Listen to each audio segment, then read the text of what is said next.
Hey, salut à toi, j'espère que tu vas bien. Aujourd'hui, j'ai décidé de partager avec toi trois choses, voire trois raisons qui font que malheureusement, nous obtenons des refus de visa. Comme nous le savons, une fois que nous avons notre admission et que nous avons bien sûr passé l'étape Campus France, nous affrontons alors notre procédure de demande de visa auprès de l'ambassade. Et là, sur ce point, nous savons qu'il nous faut un dossier très bien constitué est très clair pour pouvoir obtenir notre visa.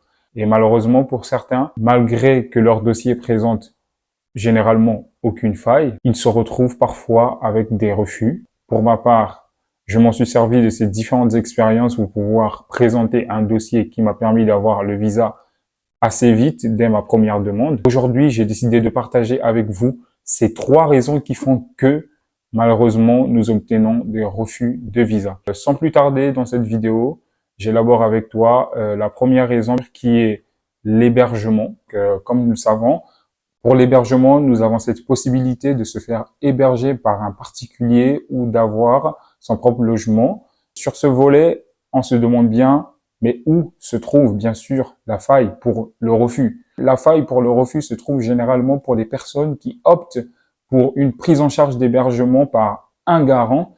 Donc celui-ci, bien sûr, comme nous l'avons dit, doit nous fournir des documents qui seront bien sûr vérifiés par l'ambassade pour valider si l'adresse existe bel et bien en France et si bien sûr monsieur tel est bel et bien logé dans ce logement et si ce logement répond dans le cadre et dans les normes exigées par l'ambassade pour pouvoir recevoir un étudiant étranger. Pour certains qui ne le savent pas, en France, pour une seule personne, on a le droit de vivre dans un espace de 9 mètres carrés.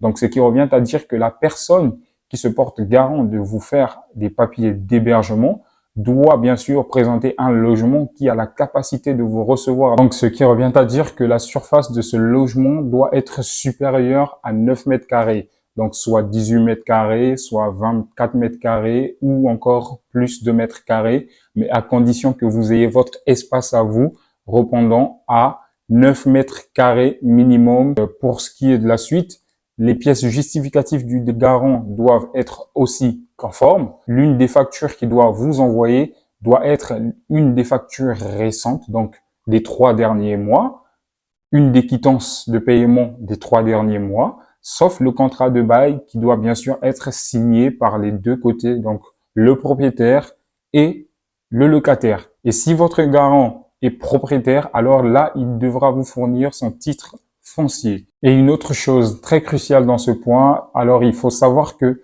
la pièce d'identité de la personne qui décide de vous prendre en charge doit absolument être en cours de validité. Sinon, cela est synonyme de refus automatique direct.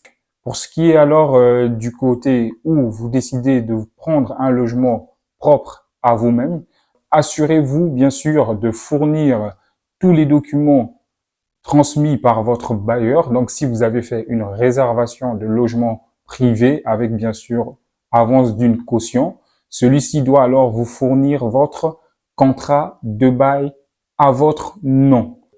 Pour certains aussi qui ont opté pour les logements Crous, donc vous devez vous assurer d'avoir une attestation de réservation de logement Crous pareillement pour les logements de résidence étudiante privée. Ceci doit vous fournir un contrat de bail bien établi avec votre nom qui bien sûr représentera votre logement une fois que vous serez en France. Le deuxième motif qui peut faire que nous ayons automatiquement un refus de visa, c'est notre garant, donc le garant financier. Donc certains d'entre nous décident de déposer une demande de visa avec une prise en charge financière par un garant, ce qui bien sûr passe très clairement, car c'est permis par l'ambassade. Celui-ci peut résider n'importe où sur la surface de la Terre, mais à condition simplement qu'il fournisse tous les documents. Donc il faudra savoir que celui qui se porte garant de venir ou de pouvoir nous prendre en charge pendant toute la durée de nos études en France doit bien sûr répondre aux attentes financières exigées par l'ambassade. L'ambassade exige que ses revenus mensuels, donc que son salaire, soit 3 fois le montant qu'il devra alors attester, vous prendre en charge. Et à cela, il faut savoir que lorsqu'on est hébergé à titre gratuit, la personne qui décide de nous prendre en charge financièrement devra alors fournir une attestation de prise en charge d'un montant de 315 € par mois. Et si nous sommes hébergés à titre privé et que nous avons notre propre logement à nous-mêmes, il devra alors fournir une attestation de prise en charge de 615 €. Donc, si il devra vous venir en charge de 315 €, son salaire devra être 3 fois 315 €. Et s'il devra vous prendre en charge totalement, donc qui est 615 €, son salaire devra être 3 fois 615 €. Pour faire un résumé sur ce deuxième point, les choses que vous devez absolument vérifier une fois que vous avez reçu les documents de votre garant financier, sa pièce d'identité qui doit être absolument en cours de validité et bien sûr sa solvabilité, donc ses revenus, son salaire, ses charges. Et ainsi, pour finir, nous allons aborder le motif le plus compliqué. C'est le motif sur lequel est bâti tout votre projet d'études en France. Qu'est-ce qu'on entend par le motif de cohérence de projet?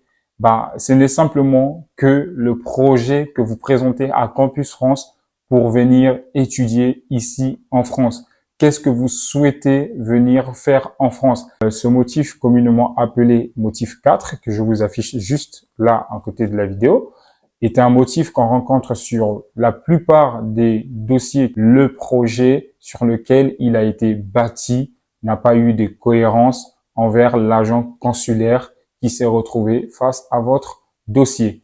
Comment faire pour éviter un motif 4? Il faudra savoir que Campus France est bâti sur un projet. Et un projet, c'est quelque chose qui doit être cohérent. C'est quelque chose qui doit être clair, c'est quelque chose qui doit être très explicite. Je ne vais pas pour certains avoir fait mathématiques et pour mon projet Campus France, une fois que je décide de bâtir le dossier, je viens et je dis, je me réfère l'économie. Vous voyez par vous-même l'incohérence entre les deux projets. J'ai fait mathématiques de base, donc mathématiques appliquées, supposons, et j'arrive, je décide de faire du droit, ou j'arrive, je décide de faire de l'économie, ou j'arrive, je décide de poursuivre mes études en géographie. Donc là, on voit déjà qu'il y a incohérence de projet. À moins que vous décidez de faire un changement de cursus, là, vous devez expliquer pourquoi vous quittez les mathématiques à vouloir aller faire la géographie. Si bien sûr vous êtes un nouveau bachelier et que vous voulez poursuivre un projet quelconque, vous avez cette possibilité-là de très bien élaborer votre projet parce qu'en étant bachelier, on sait qu'on a plusieurs rêves, on a plusieurs envies. Et alors le projet sur lequel vous devez vous appuyer, vous devez avoir des connaissances là-dessus. Parce que pendant votre entretien, c'est là que vous serez évalué pour savoir si vous répondez bel et bien à toutes les attentes qu'il y a sur la poursuite des études que vous avez choisies.